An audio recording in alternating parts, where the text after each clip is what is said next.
బాబు, నువ్వు చూసుకోవాల్సిన శాలిటీ అదే. బాగా చూసావా? నిజమే వరాలా, నువ్వు చెప్పినట్టు ఇద్దరు రూపురేఖలు ఒక్కలాగే ఉన్నాయి. నవకాయ బాబు, ఇది ఆఫీసు. ఇదిగో ఆయన వాకింగ్ చూసాం కదా, ఆయన టాకింగ్ కూడా విన్నాం. పద పద.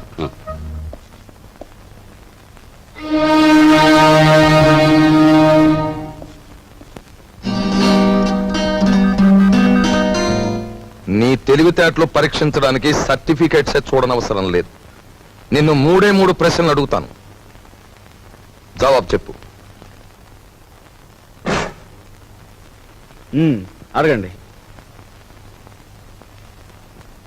నంబర్ 1, తాజ్ మహల్ నిర్మాణంలో పాల్గొన్న కూలీలు ఎంతమంది?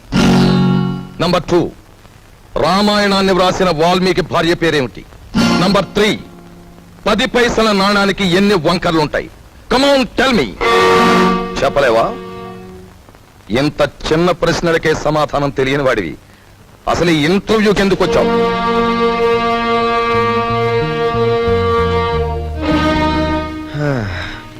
చెప్తాను.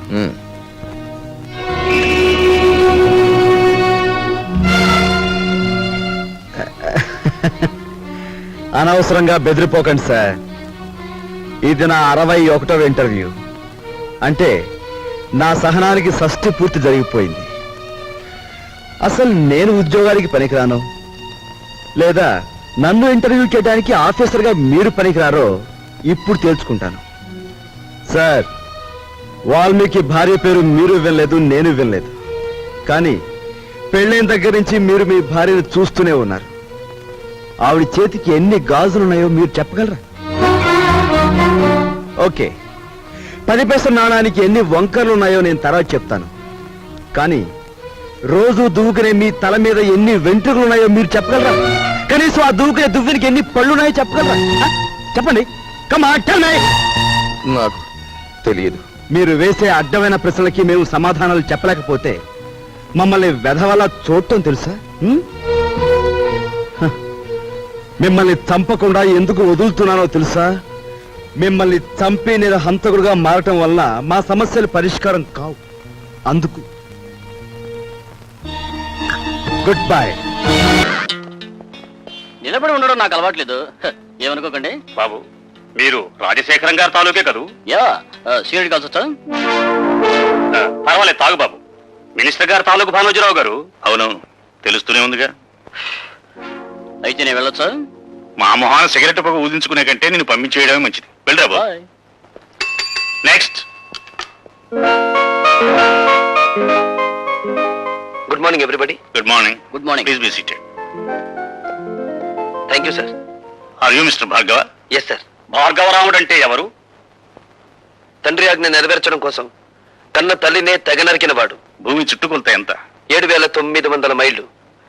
భూమి తన చుట్టూ తాను తిరిగే వేగం ఎంత? గంటకి 1000 మైళ్ళు. ప్రపంచంలో ఇప్పుడు పేరు పొందిన ఫుట్బాల్ ఆటగాడెవరు? Diego Maradona. ఇంజనీర్ బాధ్యతలు ఏమిటి? స్వార్థపరుడైతే దేశానికి వెన్నెముక లాంటి ప్రాజెక్టులను కూల్చివేయడం, నిస్వార్థపరుడైతే వాటిని నిలబెట్టడం కోసం తనుకూలిపోవడం. మొదటి ప్రపంచ యుద్ధం ఎందుకు వచ్చింది? ఒక డాక్టర్ నిర్లక్ష్యం వల్ల. 1887వ సంవత్సరంలో ప్రిన్స్ ఫెడ్రిక్ కంఠానికి ఎడమ వైపున క్యాన్సర్ వ్యాధి సోకింది. డాక్టర్లు దాన్ని ఆపరేట్ చేయకుండా నిర్లక్ష్యం చేయడం వల్ల అతను సింహాసనం అధిష్ఠించిన 99 రోజులకే చనిపోయాడు. ఆ తర్వాత రాజ్యాకాంక్ష ఉన్న అతని కొడుకు కైజర్ రాజు కావడం వల్ల, అతను యుద్ధకాంక్ష గలవాడు, జ్ఞానశూన్యుడు కావడం వల్ల మొదటి ప్రపంచ యుద్ధం మొదలైంది. మీ నాన్నగారి వృత్తి?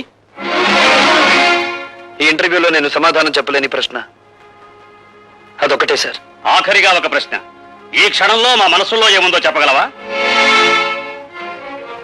నాకు ఈ ఉద్యోగం ఇవ్వకూడదని. అలా ఎందుకు అనిపించింది? ఎందుకంటే పెట్టేవాడికి తినేవాడు లోకు కనుక, అడిగేవాడికి చెప్పేవాడు లోకు కనుక.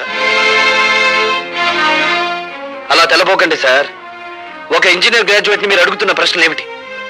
అతనికున్న పురాణ పరిచయం, అతనికి తెలిసిన హిస్టారికల్ నాలెడ్జ్, అతనికున్న స్పోర్ట్స్ నాలెడ్జ్, ఇవా ఒక ఇంజనీర్ క్యాండిడేట్ కి కావాల్సిన అర్హతలు.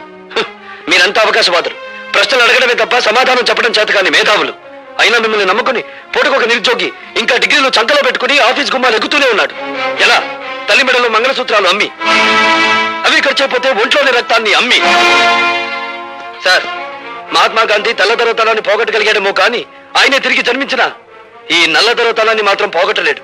ఎందుకంటే ఇప్పుడున్న ధరల రక్తం నలుపు, వాళ్ళ దగ్గరున్న డబ్బు నలుపు, వాళ్ళు ప్రోత్సహిస్తున్న బజార్లు నలుపు. మీరు అడిగిన ఆ ఒక్క ప్రశ్నకు సమాధానం చెప్పకుండా వెళ్ళడం ఇష్టం లేక జవాబు చెప్పే పెడుతున్నాను సార్. మా నాన్న వృత్తి ఏమిటని కదా మీరు అడిగింది? He's a liar, he's a deserter. కట్టుకున్న భార్యని, కన్న బిడ్డని అనాథల్ని చేసి వెళ్ళిపోయిన కసాయివాడు.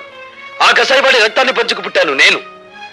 అయినా మిమ్మల్ని ఏమీ చేయకుండా పెడుతున్నానంటే నా చదువు నాకు నేర్పిన సంస్కారం. ఈ దేశంలో గాంధీల సంఖ్యను పెంచండి కానీ గాడ్సేల సంఖ్యను కాదు.